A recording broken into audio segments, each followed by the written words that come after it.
घोसपुर जियासरे ज़िले ऐं मुख़्तलिफ़ शहरनि में वधंदड़ बदनामी ऐं घोसपुर में हिंदू वापारियुनि खे ॾोहारियुनि पारां भते लाइ धमकियूं ॾियण वारे अमल ख़िलाफ़ सिंध यूनाइटेड पार्टी हिंदू पंचायत जे JUI ऐं सिविल सोसाइटी समेत घोसपुर जे शहरी तरफ़ां बैंक चौक खां घोसपुर प्रेस क्लब ताईं एहतिजाजी रैली कढी कश्मीर पुलिस जी नाअहली ख़िलाफ़ सख़्त नारेबाज़ी कई वई। रैली जी अॻवानी कामरेड सफ़ीउल्लाह अशारी, अब्दुल जब्बार ओगाई, मुख्तियार अहमद ओगाई, हिंदू बिरादरी जो अॻवान चौधरी रमेश ऐं ॿिया करे रहिया हुआ।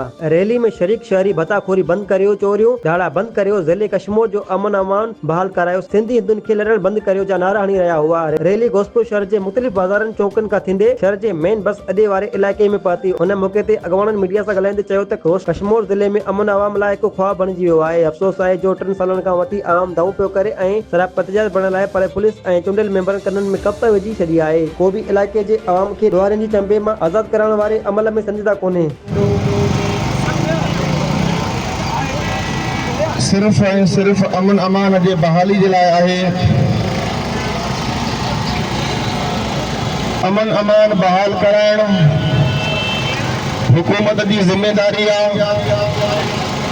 अमन अमान बहाल कराइण अमन अमान असां जेके लाॻापियल इदारा आहिनि, पुलिस इंतज़ामिया हुजे, ॿिया सिक्योरिटी इदारा हुजनि, हिते सॼो हथ आहिनि। 2-3 ॾींहं असांजे मुंतख़ब नुमाइंदनि असेंबलियुनि में आवाज़ उथारियो, लेकिन उन्हनि जे ज़बान ते, उन्हनि जे वाट ते एॾी पटी ॿधी वई जो तव्हां ॿीहर अमन अमान जे लाइ असेंबली में ॻाल्हायो जो तव्हांजी मेंबरशिप ख़तमु कंदासीं। तव्हांखे MP असां कयो आहे, तव्हांखे MLA असां चूंडायो आहे, तव्हां केरु थींदा आहियो असेंबलियुनि में आवाज़ उथारण वारा? असांजो इलाइक़ो वाना वज़ीरिस्तान खां चढ़ी असांजो इलाइक़ो कमु वठंदो, तव्हां पुलिस आखंदो।